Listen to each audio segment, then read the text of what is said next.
Oh, yeah, yeah, that's right. Hi, everyone. How's it going? Welcome, welcome us to WPG. Tonight, I wanted to talk with you guys and talk with Dr. Chanel Hierman. She is a telepsychiatrist with almost 15 years of experience providing services via video conference technology, including over 10 years in telepsychiatry private practice.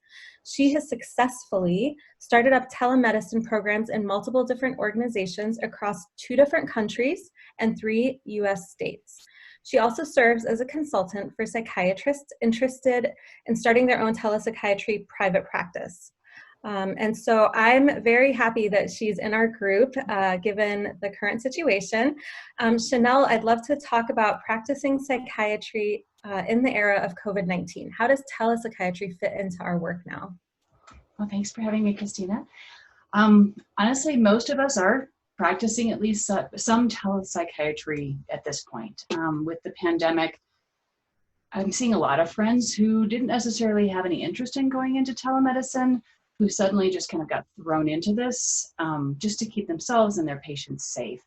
But then I'm also hearing from a lot of those same people who are, now that they've tried it, they're just kind of seeing the upsides. Maybe they're really enjoying working from home, or maybe they like seeing their patients' houses or meeting their dogs or their kids or whatever it is. And people are kind of liking this. And there's a lot of uncertainty right now. We're all wondering, what is this going to look like when we all go back? When do we go back?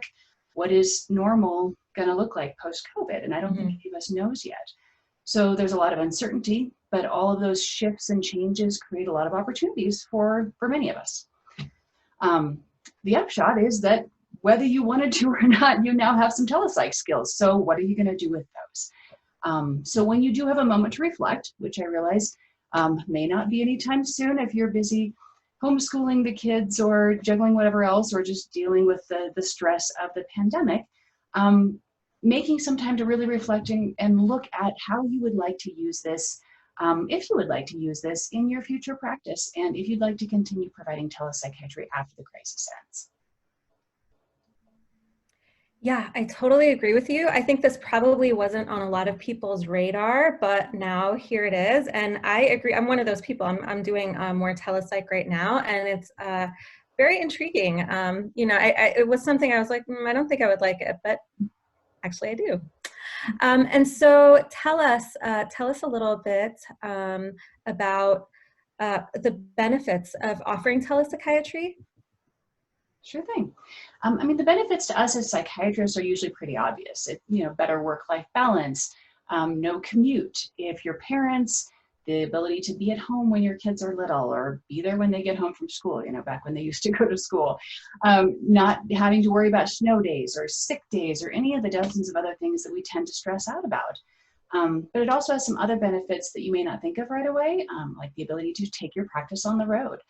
I've actually used telemedicine to be able to stay with and help out a couple of different family members who were going through serious medical crises. And I could do that all without leaving my patients behind. I can take care of everybody who needs me. You can even take your practice overseas if you want. I actually spent a year practicing in New Zealand, and I got to take my patients with me, which isn't really the topic today, but I'd be happy to chat about it in the group. But really, we don't want to focus on us, right? We're doctors, we're here for our patients. This isn't about how awesome it's going to make our lives.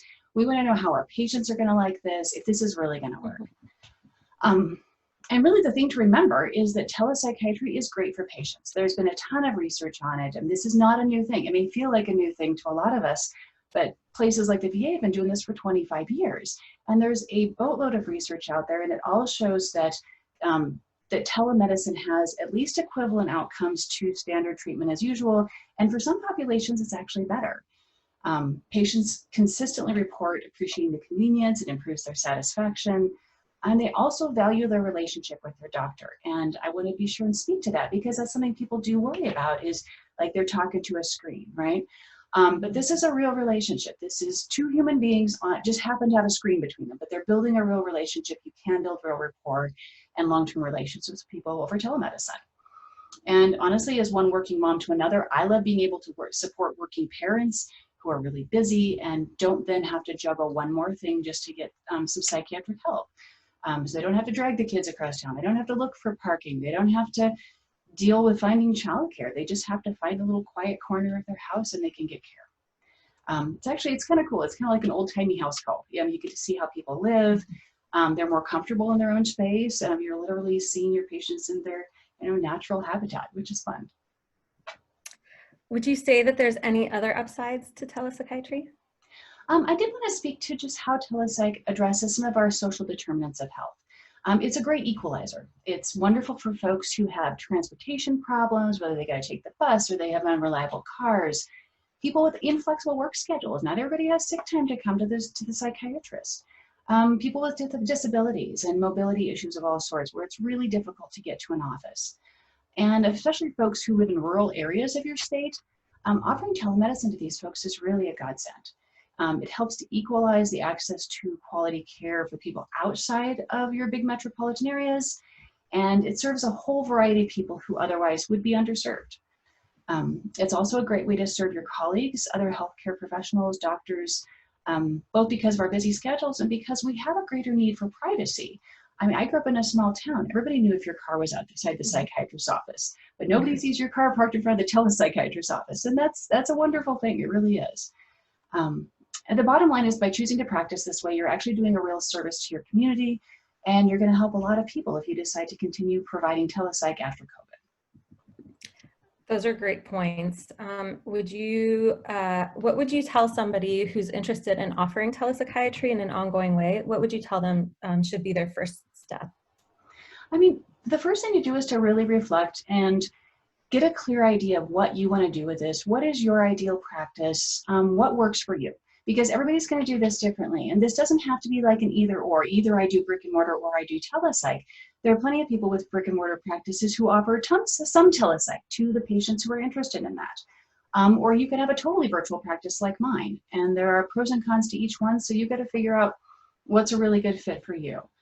You'll want to think about the telepsychiatry laws in your state, especially if you're taking insurance. If you don't live in what's called a parity state, where there's a law requiring insurance to pay equally for virtual and in-person care, that's going to be a huge thing if you're taking insurance. If you have a cash practice, it doesn't matter as much, but you still want to stay on top of the telepsychiatry rules, just in case there are any weird requirements that your particular board of medicine has put into place around telemedicine. Another thing to be aware of is if you have more than one state license or you live near a border, you want to think through whether you want to practice across state lines. Slightly more complicated if you got to keep track of several different states' legal landscapes all the time, but you also have a larger population of patients that you can help. So it really kind of depends. There are pluses and minuses like everything. And just as sort of a caveat for our conversation today, I'm speaking to the pre-COVID rules in anything that we're talking about here as far as legal and regulatory, because really nobody knows what the post-COVID regulatory landscape is going to look like. And I think most people in the telepsychiatry space are expecting that things may go back, at least initially, to the way they were before COVID, just because the state medical boards aren't just going to vanish because we had a virus. That's just not how it works, unfortunately. Well, not unfortunately, state medical boards are lovely. You also want to think through the populations you want to serve, whether you can do best with like an insurance practice or whether you're wanting to do like a cash private pay model.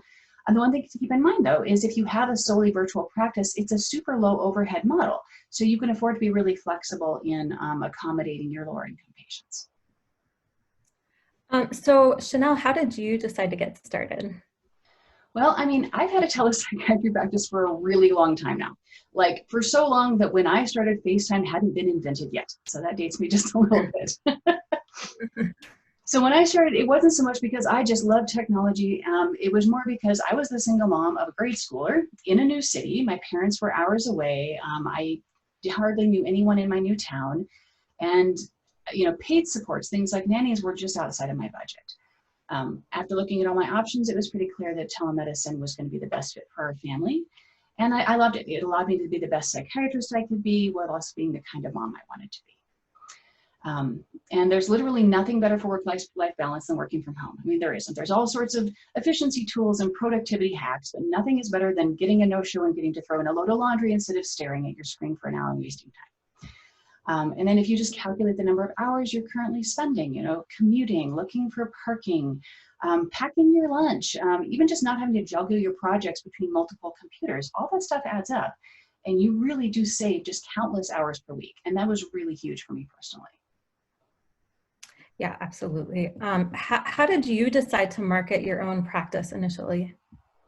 Well, like I mentioned, I've been doing this a while, and I have been doing it so long that I remember when I literally used to personally call primary care doctors in rural Nebraska where I knew there were no psychiatrists, and I would offer them my services, and I would get these really confused reactions like, so you're going to do what?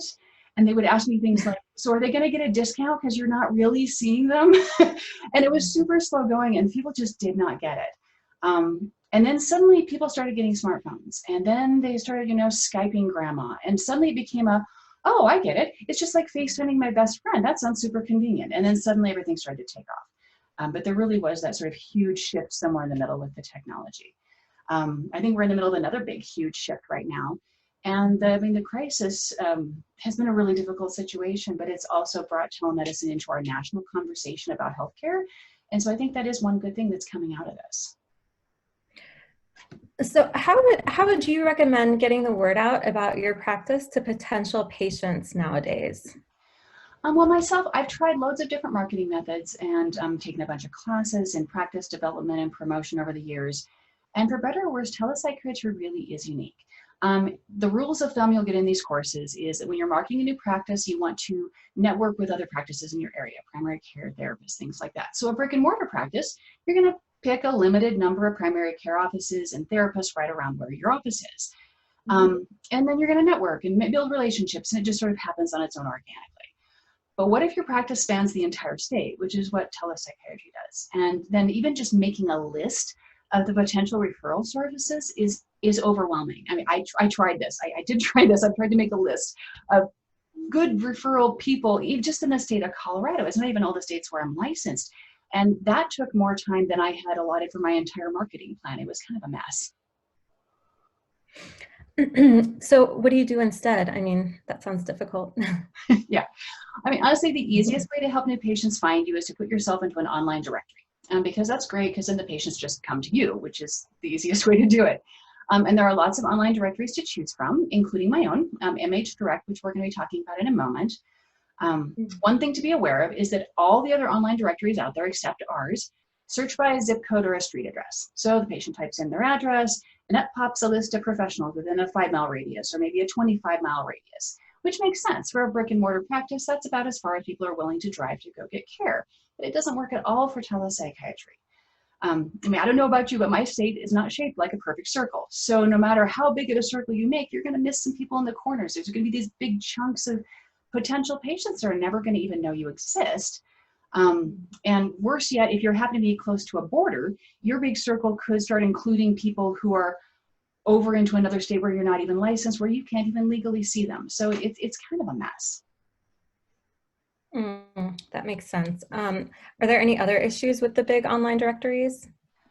Well, one huge thing to be aware of is that some of the big corporate directories run their searches in these kind of somewhat misleading ways.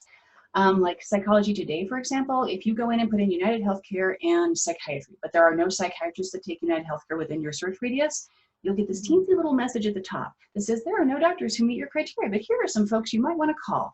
And then this pops up this whole page of doctors who do not take United Healthcare, right? So the patient doesn't see the little thing, and they start calling down the list. And if you are one of those doctors, you are going to be fielding a boatload of calls, wasting your time talking to patients who have no intention of seeing anyone who's outside of their network. The other thing to be aware of on that particular site is that a lot of patients won't even read your profile if they can contact you directly from the search page, which they can. And so the only thing people would see of my profile was the first 2 lines. So I was getting calls all day long from people just wanting to ask if I took insurance. Do you take Medicaid? Do you take Medicare? Like stuff that was clearly stated in my profile. And it got to the point where I moved that information to the top 2 lines of my profile just so people would see it and I would quit wasting all my time. It was crazy. It was like, walk up to somebody and, hi, my name is Dr. Hierman. I just take cash, which is like a bizarre way to introduce yourself to a potential patient. I actually had a 6-month free trial of Psychology Today, and I ended up canceling it before it ran out because I calculated out the opportunity cost, the time I was spending screening patients by hand.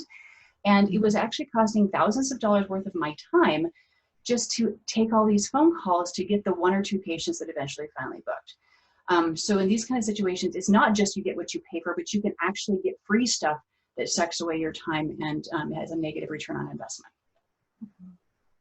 So how does that compare to other online directories? Well, I mean, I'm actually on a lot of online directories just based on various trainings I've done. So I get on all these, you know, find a practitioner who's on our training lists and whatnot. But all of them have the same problem with the search engine, like we were talking about before, like not being able to search by the state boundaries. So what I've been doing for something like 10 years is kludging together this mess to kind of get the directory to work for me. So I'll get on your directory and I'll make up an address, you know, 123 Main Street. I just pick one city in my state that I think is big enough to have enough people to make it worth the bother, but small enough that they might be interested in telepsychiatry. And I make up an imaginary clinic address there and put in the profile that my real mailing address is in Denver. And then I sit back and hope that somebody sees it, knowing that the vast majority of the patients in that state are just never even going to know that I exist. And worse than that, most directories can't handle listings across state lines. So I've got 7 different states that I'm licensed in, and I would have to purchase 7 different listings. And that's just way too expensive. Plus, it just wastes a ton of time. So what's the solution to something like that? Well, as you know, last year I started offering one-on-one consulting for other doctors who wanted to create their own telepsychiatry practices. And while I was meeting with all these great psychiatrists, this how do I market my practice question kept coming up again and again. And they needed a site where they could easily market their new telepsychiatry practice to all the patients who were looking for them. And that site just didn't exist. And that's what finally hit me. Like, if nobody had fixed this problem yet, it's been 10 years, nobody's going to. And it was up to me to take this idea that I desperately needed and my colleagues desperately needed and make it a reality. So as they say, you know, we are the ones we've been waiting for. And so I created MHDirect, and that is now the first and only online directory designed by and for telepsychiatrists. Wow, I like it. You're a problem solver, which is great. So can you tell us about the directory and what makes it unique? Sure. I mean, I have to say, as a doctor and not a programmer, I'm actually really proud of it because I put it all together myself. So I feel like I'm at show and tell now. I wanted to create the directory I'd always been wishing for. So I looked at a bunch of examples. I wanted to make sure that what I created would be at least as broad and inclusive as all the best directories out there. And then I wanted to make it even better. So in addition to including just about any conventional psychiatry subspecialty or psychotherapy school you can think of, I added a separate practice category and some unique modalities for my colleagues in integrative and functional psychiatry. I also expanded our language around therapist, gender, and sexuality to make it more inclusive of the LGBTQ community. And I also made sure that the directory supported folks in cash practice as well as those who take insurance. We have an easy to understand search feature with none of those misleading search results that are going to confuse your future patients. So no matter what your practice model is, this is going to help your ideal patients find you. And of course, the developers and I went into the back end and fixed the search engine location feature to optimize it for telepsychiatrists. So I am proud to say this is the only directory out there that searches by state boundaries. Patients don't even need to narrow the search based on their house because it doesn't matter how far you are from their house. Any doctor in their state can help them. And so what you want is to get the whole list, you know, all the doctors in your state that could help you, and then you go find someone who's the perfect fit. And that's great for everyone. And also, depending on your membership level, you can list your practice in multiple states without having to create multiple accounts. Wow. So do you have any special offers or any other information you'd like our group members to know? Well, sure. I mean, everyone always asks about the bottom line first cost, and we chose to set our regular pricing to be significantly less than the big corporate sites. And that's to make sure we're accessible to folks who are new to this and just starting to fill their practice. Our regular price plan started just $15 a month, and it's even less if you pay annually. But right now, there's actually a half-price site-wide sale going on through the end of 2020, so our plans are starting at $7.50 a month. And as a special thank you to all you wonderful doctors in this group for all your support and friendship over the years. You can use the special group coupon code we'll be posting in the chat and the group discussion. And that special discount code will get you 50% off your annual subscription. And that's off of the already discounted sale price. So our group members actually get to benefit from both discounts at once. That's great. The trick is don't put this on your, oh, I should do that someday list, because the group discount code is only good till May 20th. So you'll need to sign up right away so you don't miss out on this deal. Well, thank you so much for sharing this information and this, especially about this online directory that you created. It sounds like a great solution to the marketing problems of telepsychiatry. So I kind of love our group because you can always find somebody who knows something. So, we fell into this pandemic, everybody's now doing telepsychiatry, and all of a sudden we have a telepsychiatry expert who can help us out with some of the problems that you're, almost inevitably going to run into the first time you do something new. So thank you so much for sharing this information, and we'll definitely make sure to keep the word out that you've got this great deal going on, because am I doing the math right, that this is about like 75% off then? Mm-hmm. Your original, Exactly. Yeah, so that's a great deal, it sounds like. Yeah, we'll hope to hear from you more soon. Yeah, and thank you so much for having me, and thank you for this amazing community that you've created on your groups.